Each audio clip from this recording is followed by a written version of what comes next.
Assalamualaikum warahmatullahi wabarakatuh. Nama saya Muhammad Naufal Ahkam, NIM D 2019-5051. Baik, di sini saya akan menjelaskan sedikit mengenai isi apa dari artikel yang sudah saya tulis guna untuk melengkapi UAS Biopsikologi. Di sini dalam artikel saya akan menjelaskan sedikit mengenai dysmenorrhea yang terjadi di seluruh dunia. Salah satunya di negara kita sendiri, di negara kita sendiri, yaitu Indonesia, khususnya di Surakarta. Baik, kita akan mengupas sedikit demi sedikit mengenai hal tersebut. Yang pertama, mengenai fase remaja. Pada masa remaja, pastilah semua remaja mengalami apa yang namanya pubertas. Pubertas di sini ialah terjadinya perubahan terhadap manusia, baik fisik maupun sifat serta tingkah laku pada diri manusia pada fase remaja.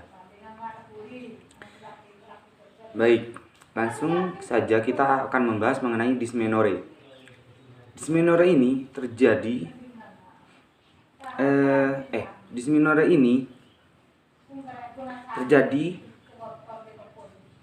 dari kurangnya gizi pada diri manusia, khususnya pada wanita, yang menyebabkan terhalangnya pertumbuhan terhadap organ reproduksi, sehingga muncullah masalah baru, yaitu dysmenorrhea. Dysmenorrhea di sini ialah merupakan suatu gejala nyeri atau sakit yang terjadi pada wanita pada saat menstruasi, yang dikarenakan meningkatnya kadar prostaglandin yang terdapat dalam tubuh wanita. Dysmenorrhea di sini memiliki faktor-faktor penyebab sehingga terjadinya dysmenorrhea. Yang pertama ialah mengurangnya perkembangan gizi pada tubuh manusia. Yang kedua ialah meningkatnya stres dalam tubuh manusia, yang dimana keduanya memiliki hubungan dengan dysmenorrhea. Akan tetapi dysmenorrhea bukanlah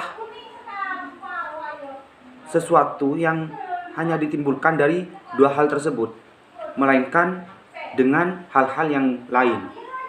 Contoh seperti olahraga dan lain sebagainya yang dapat menyebabkan timbulnya masalah baru pada tubuh wanita, yaitu pada saat menstruasi munculnya yang namanya dysmenorrhea.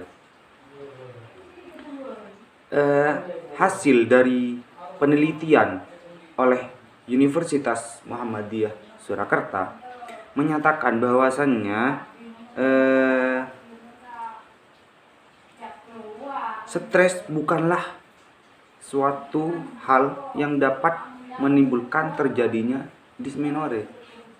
Ya, seperti yang sudah saya tadi katakan, bukan hanya stres dan kurangnya gizi pada tubuh manusia, melainkan hal-hal yang kita lakukan setiap harinya yang dapat menimbulkan rasa nyeri, sakit pada alat reproduksi ketika menstruasi.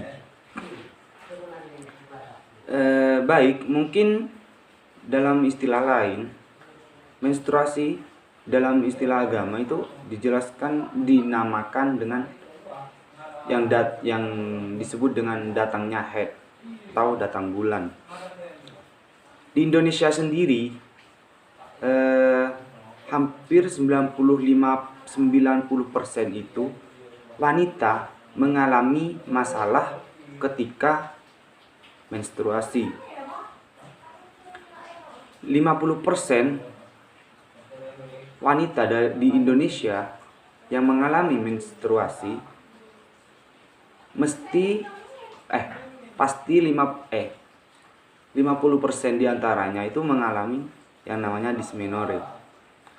Jadi di sini di Universitas Muhammadiyah Surakarta melakukan penelitian akan hal tersebut, bagaimana terjadinya dysmenorrhea dan serta bagaimana cara untuk menghindari dysmenorrhea tersebut. Mungkin hanya itu yang dapat saya sampaikan, yang dapat saya jelaskan mengenai isi artikel yang sudah saya tulis guna untuk melengkapi tugas UAS biopsikologi. Kurang lebihnya mohon maaf, mungkin terdapat salah kata dalam penyampaian